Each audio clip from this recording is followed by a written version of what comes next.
Assalamu alaikum wa rahmatullahi wa barakatuh. Welcome to Health Matters. Our guest in studio, or should I say our special guest in studio tonight, is Dr. Shabir Jiva, who's actually not a newcomer to ITV and Health Matters. The viewers will agree that he has been on many other programs. However, the focus of our topic is going to be on ADHD and new developments. Now, I would like to just bring to the attention of the viewers that Dr. Shabir Jiva is a child and adult psychiatrist and has been in private practice for many years. He's been abroad for a number of years and has returned to his country of origin and continues to practice in the field of psychiatry. Before we actually continue, I would like to begin with the tarbiyah. A'udhu billahi minash shaitanir rajim. Bismillahir rahmanir rahim. We're going to be speaking about children, and as Islam looks at children, and a special place is actually given to children. Islam is a religion revealed by Allah for all people in all places at all times. As such, Islam is accessible to everybody and is particularly mindful of the importance of respect, rights, and responsibilities. The words of the Quran and the authentic traditions of Prophet Muhammad, peace be upon him, may the mercy and blessings of God be upon him, contain the rights and responsibilities granted by Allah to mankind. They are not subject to the whims and desires of men or women, therefore they do not change. These unique rights mentioned in Islam also include the rights of children. Children's rights are not guaranteed by the actions of their parents, their communities, or even their governments. Allah Himself guarantees children's rights. Islam establishes a legal framework and embodies a code of ethics designed to protect the rights of an individual, including his or her right to live in a secure society. For children, security is of the utmost importance. The rights of a child begins even before the birth of their child. In fact, they begin before conception.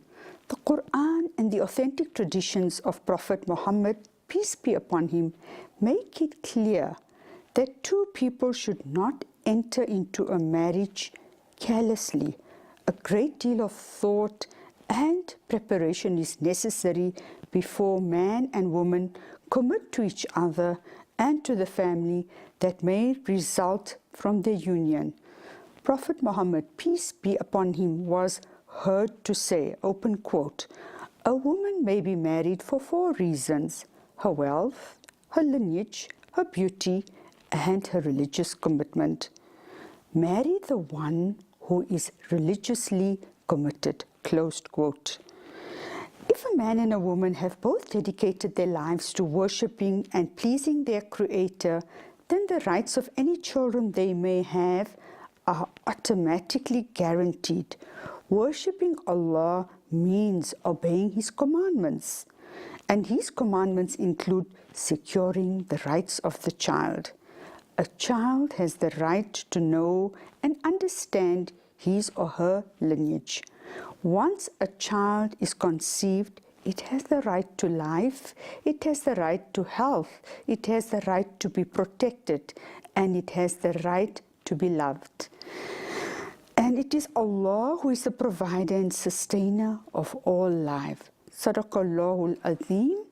We will now continue with our special guest, Dr. Shabir Jiva. Just a reminder to the viewers who have just tuned in that the focus of the topic today is ADHD and recent developments. Welcome, Dr. Jiva. Jazakallah. Thank you very much. It's nice to be here again. As always, it's a great pleasure to have you, and we all look forward to the information you're going to share with us. So if we look at, I think the word or the concept of ADHD has been bandied for too long, but perhaps for the purposes of understanding what it actually means, if you can share that with the viewers. Well, the basic definition, and we'll go through it first, is ADHD is a neurobiological condition which is highly genetic. So it's caused 82% by the parents. So that's very important, especially in our Indian culture. And there are other causes like birth trauma and substances you take while you're pregnant. And it's made up of 3 symptoms. And the first symptom, I don't know if they can put on slide number 2. The first symptom is impulsivity, and usually, there's it. The first is a good slide. On the left side is the childhood symptoms. On the right side, it changes to adulthood. So in children, they usually blurt out answers. They can't wait their turn, and they interrupt others. And you're quite familiar with this because your kids will come and trouble you while you're busy on the phone or something. But the same symptom switches over on the right-hand side. As they get older, the impulsive changes of job, or impulsive changes of activity. So they do one thing, they don't finish it, they do another thing, and go around and don't finish anything. The next 2 symptoms that you see on the board there is that they drive too fast, and very, very important is the little last line, quick to get anger. So anger is a very big part of ADHD, especially there are different types of ADHD, we'll mention it shortly, and there's high energy and low energy. The high energy, like the combined type and the hyperactive impulsive, they tend to get more angry, and the inattentive type, they tend to get more anxious. If I can just stop you a little bit, Dr. Jiva, we've already moved 10 steps forward, but perhaps if we can just unpack that. What does ADHD mean? All right, AD is attention deficit, and HD is hyperactivity disorder. So they put it together, ADHD, attention deficit hyperactivity disorder. In the past, they had ADD, and people misconstrued it. They thought ADD is safe and ADHD is dangerous and all. Nothing. They got ADD, had a funeral about 8 years ago, it died. So we only have ADHD, which is broken up into 3 parts. You have the inattentive type, is exactly as the old ADD, and is mostly in girls, and it's about 23% of the kids. The second thing is that you have the hyperactive impulsive. Those are the kids that are flying around that everybody knows. That's only about 13-14%. So that's what most people know. And if you're not like that, they think you're not ADHD. But the most common type is the combined type. It's called a combined type or combination. There's about 64% of the kids. That's the main kind. And it has a combination of the dreamy, spacey, the inattentive symptoms, they forget, they're dreamy. Can you put on slide number 4, please? Oh, okay, you can see the slide on the board. Slide number 4, please. So in the inattentive symptoms on the left side, you can see they have difficulty paying attention. It looks like they're not listening. The parents give them instructions, and they don't carry out the instructions. They don't finish what they're asked to do. They're usually jirmakar, so they cannot organize. They lose things, and very, very commonly, easily distracted, forgetful. This is on the left side that you see, and that's for kids. So if we can pause there a little bit. So a child that regularly forgets their blazer at school, their books, they've got homework, only when they sit down, then do they realize they've actually not brought their work. But there seems to be a pattern in all their other areas, whether it's school, madrasa, other extracurricular activities, when they have been assigned chores. Yeah. So yes, if it repeatedly happens and he has to phone his mom to bring his book to the school or bring his jersey to the school, or mom has to terrorize him, where's your jersey, why am I buying a jersey every few months? Then if there's impairment, when this affects your schoolwork in the sense that you have to go back to school and teachers get upset, then you have to treat. Very many people have these symptoms of impulsivity, inattention and overactivity, but all of them are not ADHD. When there's impairment, what does impairment mean? Impairment in a child is in 3 areas. At school, so that the grades go down and then the teachers are complaining. That's the first red light that comes on. and we'll talk about the relationship between the teachers and the parents down the line. Secondly, if there's impairment socially, that means your friends don't like you, because if you're high energy ADHD, you fight with everybody, you're very bossy, you're very demanding, you decide what movie they're going to see, what PlayStation they're going to play with, what food they're going to eat at the party. So the other boys don't like you, you're too bossy. And the third impairment is at home, fighting with your siblings, always fearing them, troubling them, and they're getting upset. So these are 3 areas of impairment in children. Now, in adult, if you have all these traits, but you have impairment, again, one of 3 areas. You can have impairment at work, where you're fighting with your boss or your co-workers and you're about to fire. So, Dr. Jiva, you're saying something very important, and I think often when we speak about ADHD, often the notion or the misperception out there is that, oh, ADHD only affects the children, that it's a children's illness and it gets diagnosed in children. And I think the population that we're missing or that falls through the cracks is the adults. So yes, please continue with that. That's an excellent question. I was hoping that you touched on it today, because so the inattentive adults, they have difficulty at their work, they have difficulty with forgetting and focusing. The impulsive adults have a problem with anger and a problem with driving fast. And the overactive adults, in kids, they're flying around, they're jumping around, everybody knows those kids. But in adulthood, they're busy, on the go, they've overscheduled themselves, and they have to cut corners and get into difficulty and frustrate everybody around them. Now, 70% of the kids go on to adulthood, 70%. So what happens to the 30%? You don't outgrow ADHD, they accommodate. But strangely enough, this wonderful question is only 10% of adults are diagnosed and treated. Why? Where are the other 90%? What's going wrong? Because where are they? Why are doctors not picking it up? Why are we not diagnosing it? Why are we not treating it? There's several reasons. Number one, in a child, they might be overactive or they might be inattentive, there's no activity. But with age, the activity gets less by the time they hit university, the impulsivity gets less by the time they hit university, those 2 active symptoms get less, but the inattention gets worse by the time they hit university. What's inattention? Time management, they're always late, organization, they're jirmakar, procrastination, and financial management, all these skills that you need for university, or you need it for marriage, or you need it for an adult job, they get worse, and it ends up in anxiety and depression. So I'm going to also interrupt you once again. Somebody that continuously loses things as an adult, they're always misplacing documents, misplacing keys, cannot remember where they've put something. And as you said, I like the word dear mekaar, where they're not able to organize themselves in a constructive fashion. Everything seems to be quite chaotic. If they have documents, there'll be a whole lot of reams of papers. It won't be something that they would be able to easily access. Are those some of the symptoms of ADHD adults? Yeah, definitely. Those are, if it repeatedly affects them and affects the family or affects the boss, then those are the symptoms. It's not symptoms of flying around and what you think of a child. Forget about the active child. Look at in adulthood, the symptoms are soft, they forget things all the time, they're late, procrastination is the hallmark of the whole thing, and they are successful and they have a low self-esteem. So what does that mean? How come you're successful and you have low self-esteem? So that's a brilliant question. We're going to pause. We're taking an ad break, and after the ad break, you will certainly elaborate on that. We'll go for an ad break and continue with that.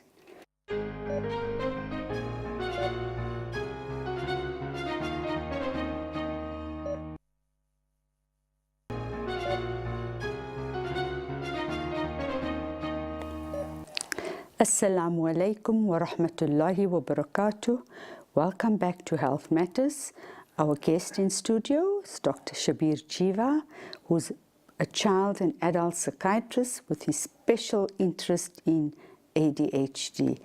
Dr. Jiva, before we took the ad break, you had a brilliant question, and I said we'll recap and allow you to continue. We were talking about self-esteem.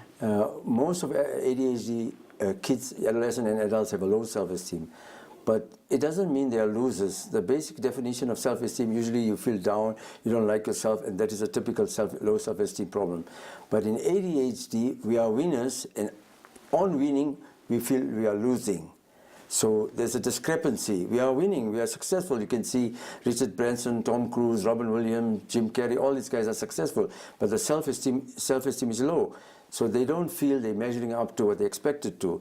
And the father of ADHD, who's Hallowell, he describes it as chronic, unexplained underachievement. Chronic means lifelong. You're not lazy, you're doing a lot of things, but you're not achieving what you wanted to or what others expect from you. So when there's a discrepancy, when there's a failure, when there's a discrepancy in your work, when there's a discrepancy in your marriage, when there's a discrepancy in your relationship with other people, and so then you have to look out and watch out for ADHD. But in adulthood, they are not active. They don't have hyperactivity. Can we put it in slide number 3, please? They're not active. Okay, there's slide number 3 on the right. On the left side, you can see squirm fidget that everybody knows, runs and climbs, cannot play quietly, on the go. And the latest symptom that's missed all the time is talks a lot. So in little girls and boys who talk too much, that's enough for hyperactivity. You don't need the other symptoms. So today we had a patient this morning, and there's a little boy, and he was very flat and dreamy and inattentive, and the parents say he's not active at all. But the mother said he talks 12 to a dozen. So of course, talking too much makes him hyperactive. And why is that so important? Because if you look on the slide on the right-hand side, talks a lot, it goes right up to adulthood. There at the bottom, talks a lot. So on the right-hand side, the adults have an inner restlessness. They're not jumping around. They have a hyper-arousal. I got to do something. I got to do something. Something has to be done. They can't sit still. And then they get overwhelmed. The woman, I got too much to do. And basically, talks a lot is a very important symptom. So that's very important for us to note, especially for the doctors who are diagnosing. Talking too much is just not a coincidence. So can we go on to the next slide, number 4, please? And this is the last slide. We talked about it earlier, but we skipped it. So on the left-hand side, they forget, they don't pay attention. That is the attention deficit. But what happens in adulthood? In adulthood, they have difficulty with their paperwork. They have difficulty with reading and writing. They get easily distracted. They have poor concentration. And the soft side comes into the picture. Time management, organization, procrastination, that stuff comes in. So if you have problems, you're always late or you procrastinate, then we have to watch it. Could there be ADHD or not? So my next question to you, I think it's very interesting what you've just outlined to us, because a lot of people, like you say, go undiagnosed and often maybe mistreated even, because going to see their doctor and doctor's not always aware or contextualizes the problem, so the person or the patient gets misdiagnosed, and of course that can create further problems. But you are the expert there, where you can tell us a little bit more about that. It's strangely enough that still over 50% of the doctors don't believe that ADHD exists. So we still, in the old ages, they don't believe. In many medical schools, in the residency, they say 43% of the residents are not even told or discuss ADHD. So we have a problem at the base level with the doctors, with the medical school, that comes right from there. Forget the parents and teachers and thing. The other thing, as I said, in adulthood, they're not active, they are restless. They don't have chain, they don't rest, they're going to be doing something. So that will not be understood as being ADHD. The other thing, untreated ADHD in adulthood, what happens? 5 things happen. 10% get in trouble with the law, so they're usually in jail. Conflict with the law. Yes. 15% can switch over to bipolar disorder. 35% can become anxious. 40% can become depressed. And lastly, 50 to 60% have substance abuse. So most of the doctors have been taught to treat anxiety, to treat depression and substance abuse, but they haven't gone behind the scene to treat ADHD. So they'll treat them, and they won't be treating the ADHD, they'll be treating the anxiety. Dr. Jiva, if we look at the clinical comorbidity with ADHD. Yes, that's the clinical comorbidity. In children, they have learning difficulty, they have difficulty with impulsivity, where they have opposition defiant disorder. ODD, yes. They get very angry, very upset and that, and they can have difficulty later on with a little bit of anxiety, a little bit of depression, and even going on to adolescence where the substance abuse comes into the picture. So all these are comorbid. It's not that it's anxiety or ADHD, or is it depression or ADHD. The ADHD untreated or not adequately treated can end up in anxiety or depression. And we have been taught over the years medically that we use serotonin blocking drugs, drugs like Prozac, Zoloft, Xylof to treat the ADHD. But in ADHD, there's a shortage of dopamine and norepinephrine. Dopamine is a chemical that helps you focus and concentrate, and norepinephrine is for hyperactivity, the brakes, these two. But the SSRIs, those medications only treat serotonin, not this. That's why the patients don't get fully well. So you always have to be suspicious when your patients are not getting well. Repeatedly, you have to change the medication. Say, there must be something wrong, you know. And you get a good history. Find out how were they in school, how much are they similar to their child. If you see a child, the parents will tell you, I was the same thing at school. So that takes us to the next question, because now you've identified a child and you've identified a parent, and that the possibilities or the probability of the child inheriting it from the parent, that the parent probably had a similar situation or condition. If we look at the causes of ADHD, what are the causes? Right. So the main cause, 82%, is genetic. So that's where the goal is. That's where the money is. You have to go for it. Today we had a patient this morning, and the mother is very high in the legal department. The father has his own business, and they say, no, this boy hasn't had any. There's nobody in the family that has ADHD. So I said, where did it come from? So we're doing the history, and he had an emergency seizure. So the first cause, 82%, is genetic. Second main cause is birth trauma. Low birth weight, prem baby, suction, forceps, emergency seizure. And this all happens in hospitals in a hurry, and before you know, something is done and the baby is hurt and damaged.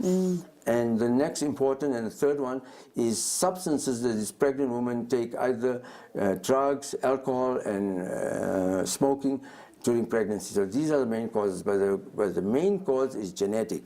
And you can have genetic, and you can have other things with birth trauma with it.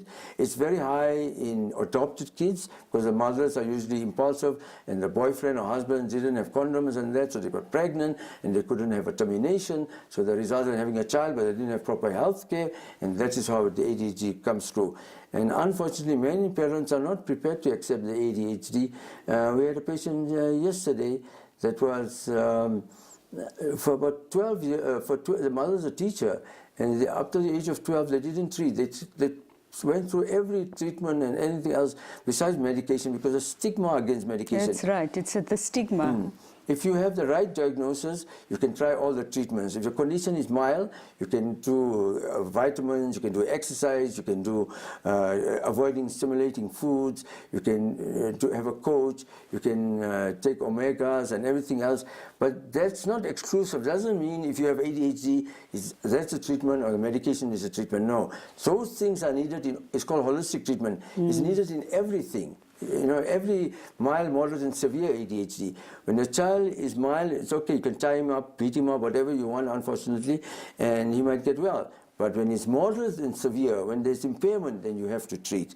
And as I mentioned earlier, impairment in school, that's where the main complaint is coming. So what I'm actually hearing you, when you speak about impairment, and you've actually highlighted something very important about holistic intervention, that it's not one or the other. It's not an either or, but it's a both and situation. So it's about, yes, all other interventions, including the administration of medication. Yes.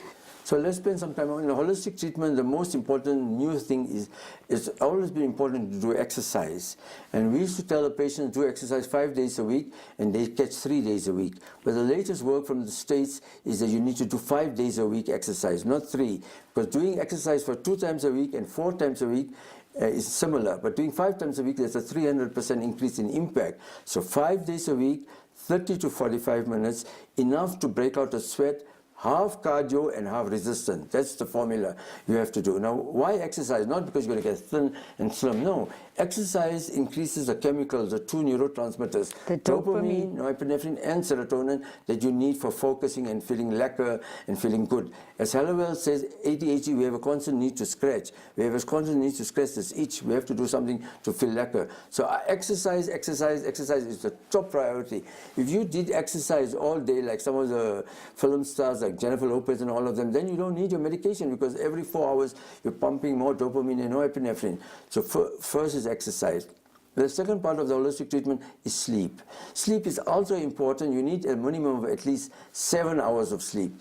If you sleep too little, you can even gain weight. So that's good for women. You better get to sleep because they don't want to get fat. So sleeping less even makes you eat more. So it's very important to sleep. It's very important to rest. And next day, so you won't be irritable and angry and moody and get upset and fight with everybody. Sleep is very important.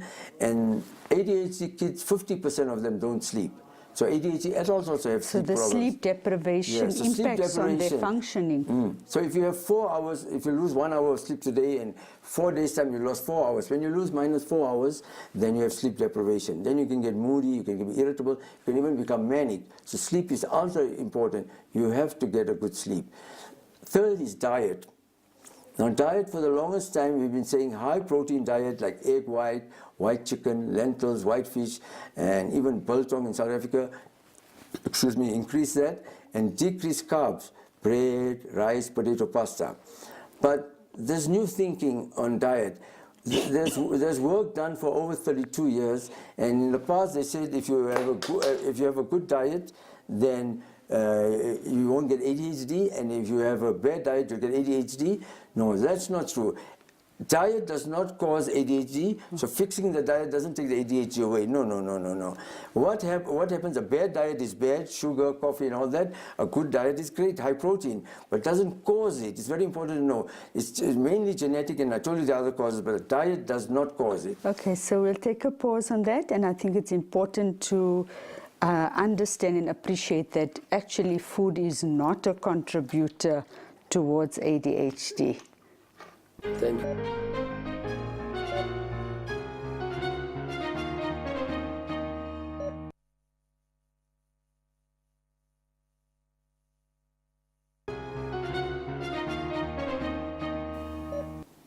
Assalamu alaikum wa rahmatullahi wa barakatuh. For the viewers that have just tuned in, warm welcome to you. Our special guest in studio, Dr. Shabir Jiva, a child and adult psychiatrist, and the discussion is on recent developments in ADHD, attention deficit hyperactivity disorder. Now, I would just like to also remind the viewers to phone in. Oh, we've got a call already. Assalamu alaikum wa rahmatullahi wa barakatuh. Assalamu alaikum, Dr. Omar and Dr. Jiva. Dr.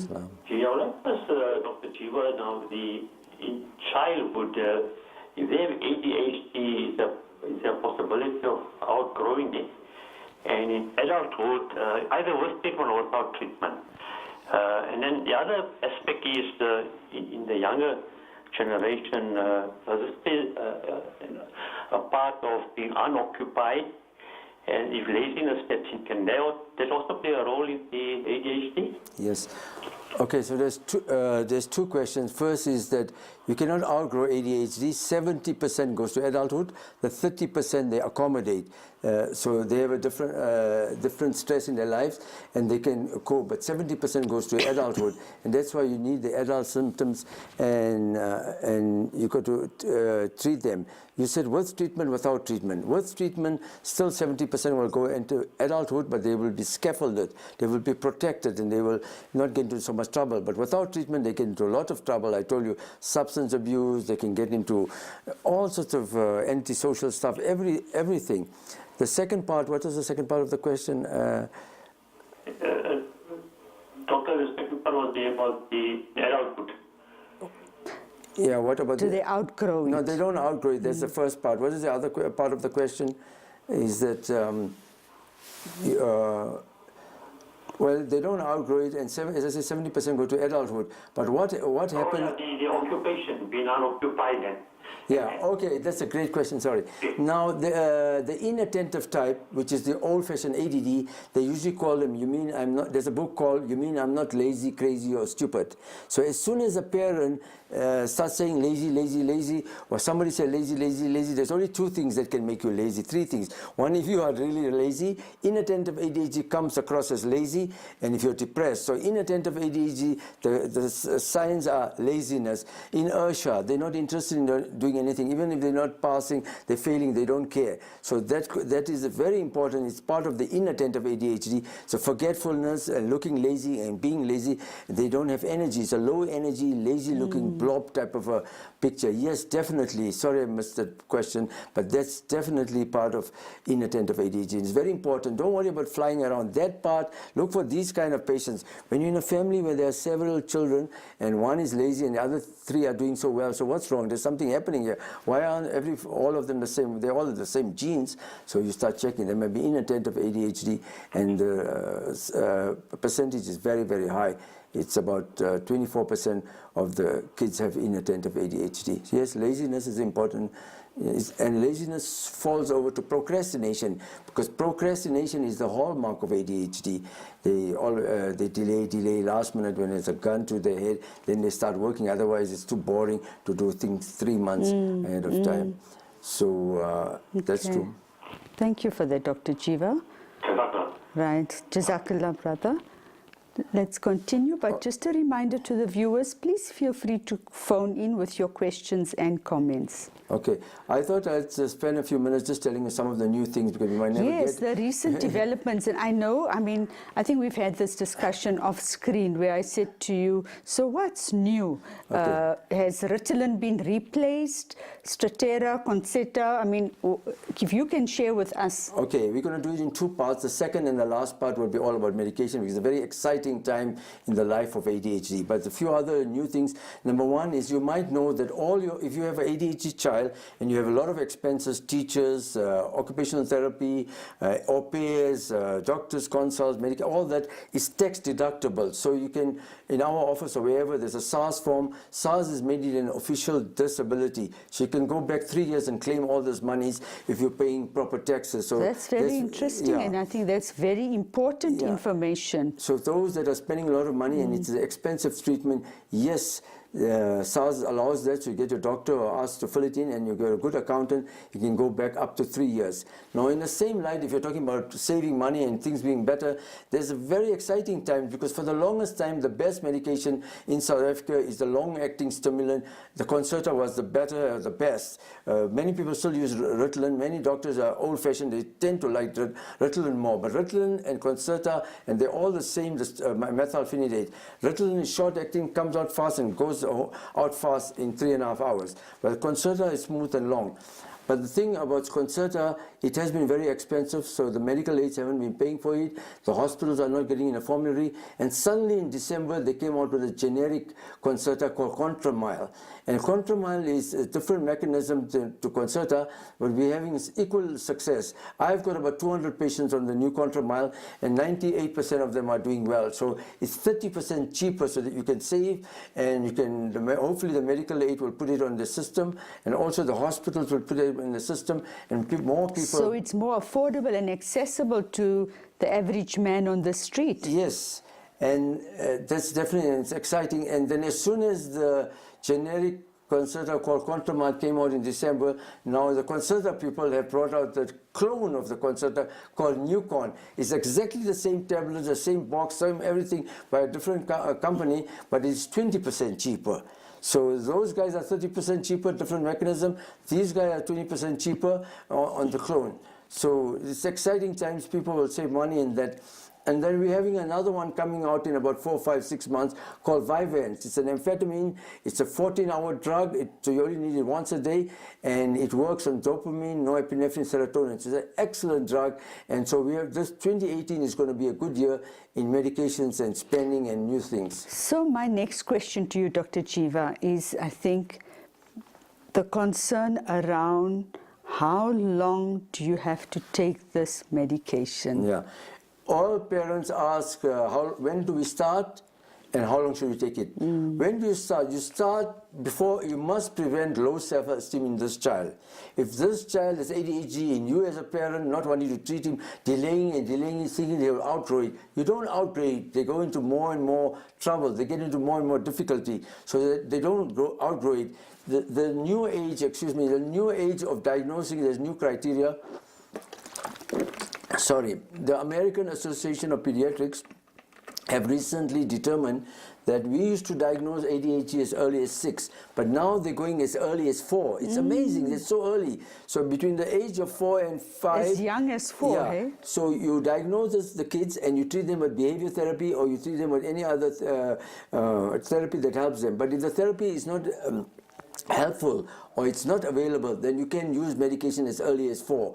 So usually that together with other behavior therapy, between 4 and 6, and between 6 and 12 you use your medication and school intervention at the school, and above 12 in adolescence you use your medication and you check out if there's any comorbidity like depression, anxiety. So the age has moved as early as 4 and as late as 18 you can diagnose. We used to diagnose 6 to 12. The DSM-5 says 6 to 12. Now it's moved 2 years back and up to 18. So that's a new thing. So Dr. Jiva, what you're saying is that this is not a quick fix thing.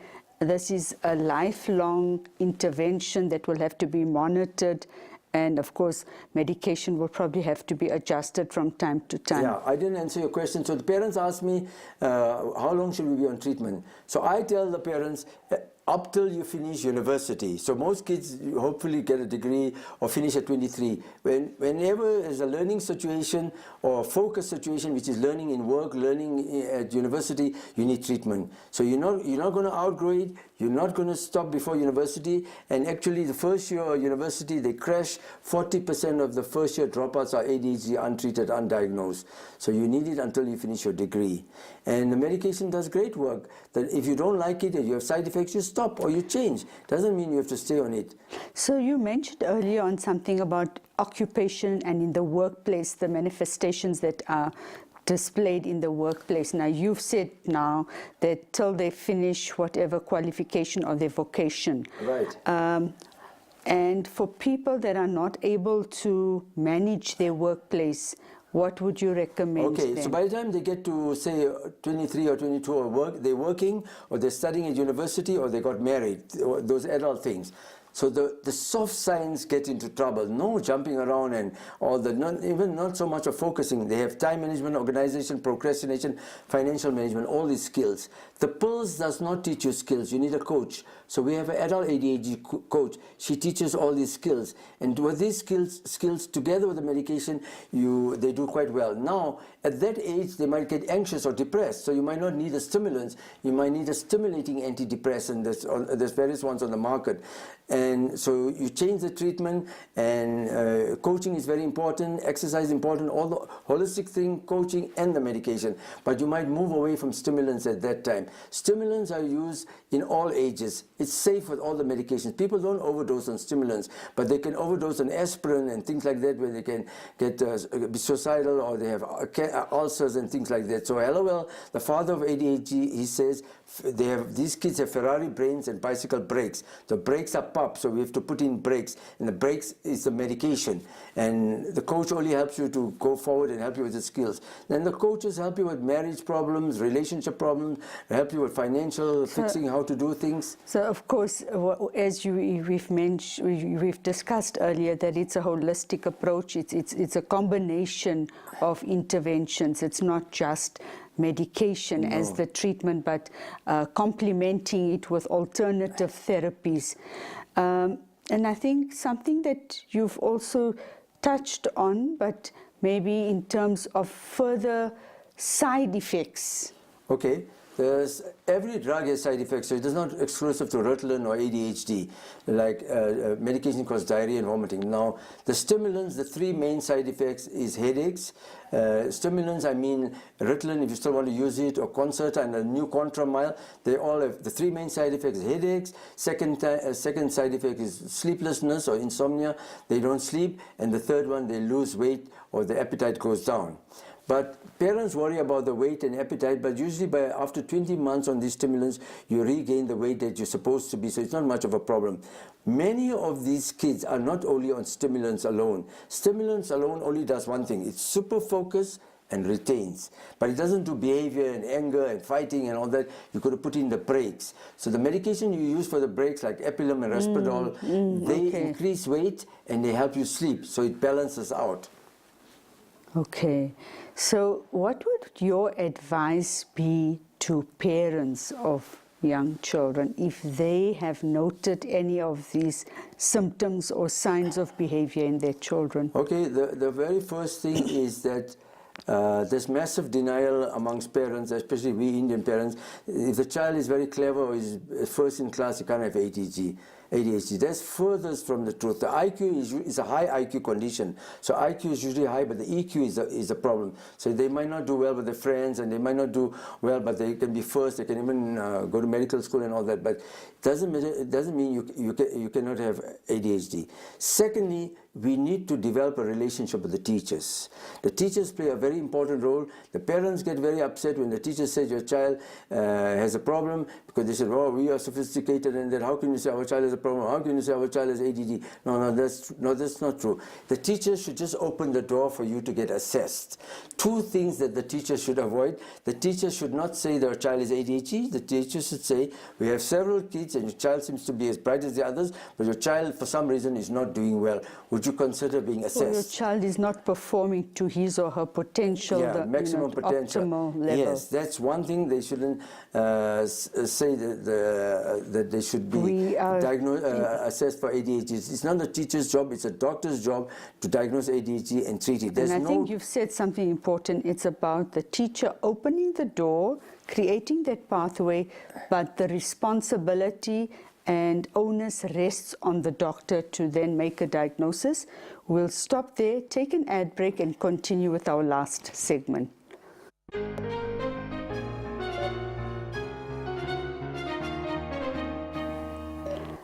Assalamu alaikum wa rahmatullahi wa barakatuh.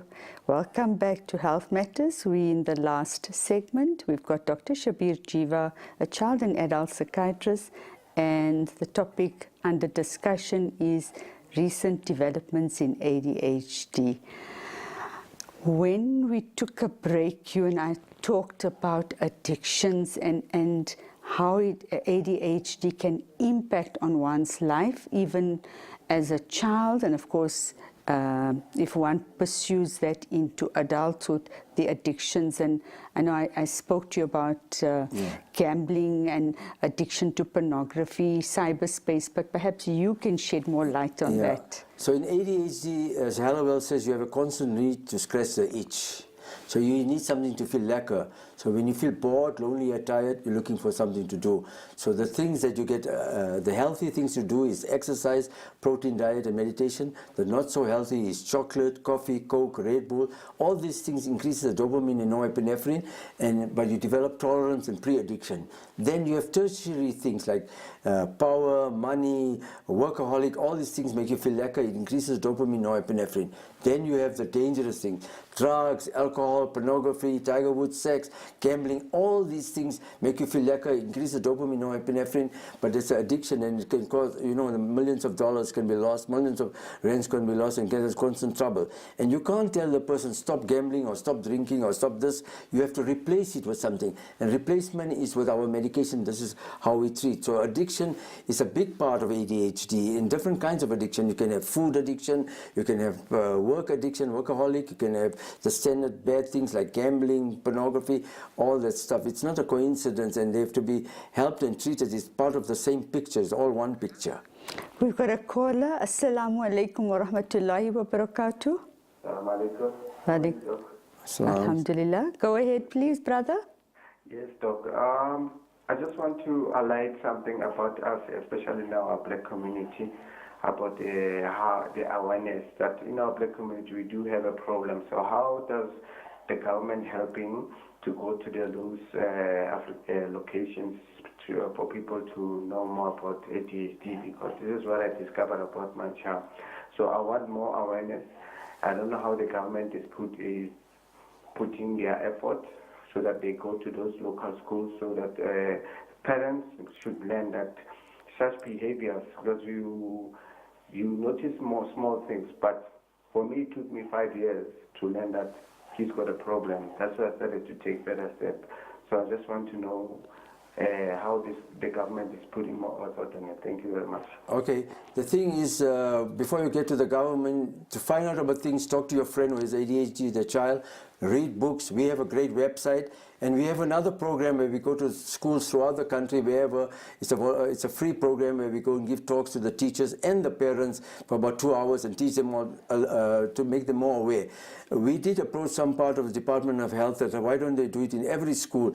But they said when the new national health system comes in, the schools will have a compulsory thing where they have to have talks and education and assessment for ADHD. So I don't know the depth of it, but that's the way they say it's going to go. But I think the caller has a very valid point here about the community awareness raising. There needs to be wider outreach, not only within the school structures, but also at your antenatal healthcare facilities for potential would-be mothers to become more aware and alerted in terms of what to look out that's for. very helpful because it requires systemic intervention. So if the second main cause of ADHD is birth trauma, so all those clinics, they have to, the gynaes and the nurses and all have to discuss with the patient that this is the risk and this will happen.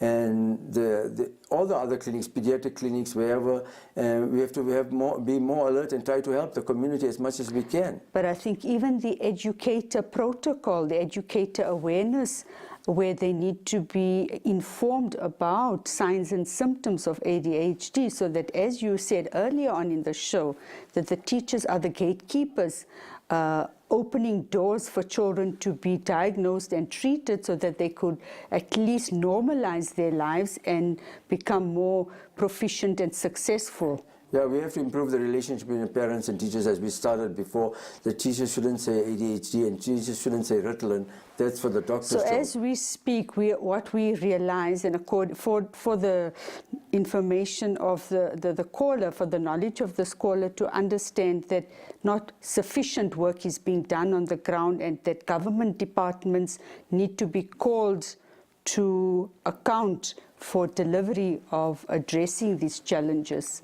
Yeah, that's an excellent comment and question. The other thing, this is a very treatable condition. So it's sad that they're not doing much about it. You can save these kids from a lot of harm and a lot of despair and problems later on in their life. And of course, increase the gross productivity of the economy of the country, but also if we're looking at incarceration, where many of, as you described earlier on, that many of them find themselves in situations where they are in conflict with the law and as a result are incarcerated for criminal offenses. So as I said, I think this is a systemic problem which requires systemic intervention. And if we can just now, we're coming to the end of the program, perhaps if you can wrap up for the viewers and leave them with some take-home messages, things that they really could actually work within their home environment. Okay, so Hallowell was the father of ADHD. He said the treatment should be strength-based. Bring out the best in these kids. Bring out the best in these young adults and in the adults. So what we have to do, if there's any problem with your child, get your child assessed. It's not that there's something wrong with your child and he's not clever and you clever and all that. No, there's so much of us help. Go for the help. Get assessed. Go to your doctor. If you're not satisfied with what your doctor says, find another doctor, find another therapist, any kind of therapist. The degree doesn't matter what he's got. It's his interest and his passion and knowledge about ADHD, and do you like him or do you like her, your doctor? If you like them, you're on your way, and work with them. Let's get diagnosed. Let's get treated. There is a lot of treatment. Don't think about Ritalin. Think about treatment. There's many different other medications if you believe in medications. If you don't, we have to try the holistic treatment. The holistic treatment doesn't work in moderate and severe cases that much. It works in mild cases. There is treatment. Get assessment. Help the children. It is the parents' problem not to treat the kids. It's not the kids' problem. The kids are not responsible for what's going wrong with them.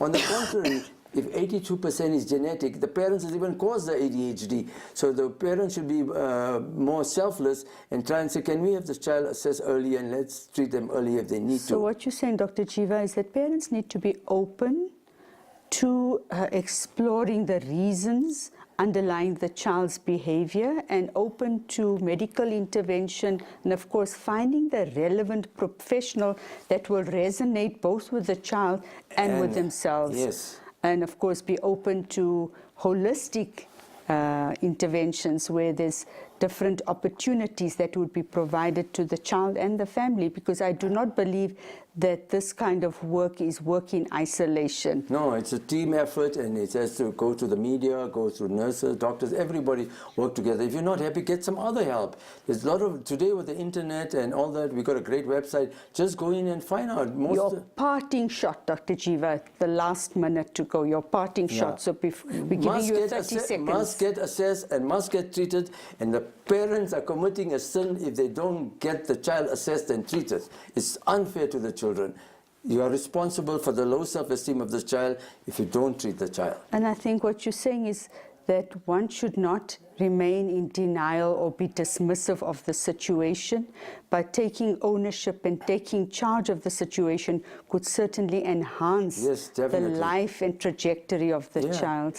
They can do magic once you treat them. Thank you. Alhamdulillah for that. And I'm sure the viewers will agree that this has been so informative, enlightening, and certainly an opportunity to look out for those challenges when our children manifest them.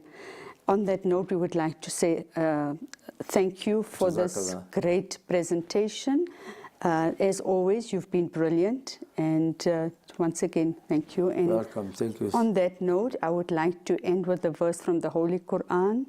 أعوذ بالله من الشيطان الرجيم بسم الله الرحمن الرحيم والأسر إن الإنسان لفي خسر إلا الذين آمنوا وعملوا الصالحات وتواصوا بالحق وتواصوا بالصبر صدق الله العظيم. Until health matters next time, Assalamu alaikum wa rahmatullahi wa barakatuh.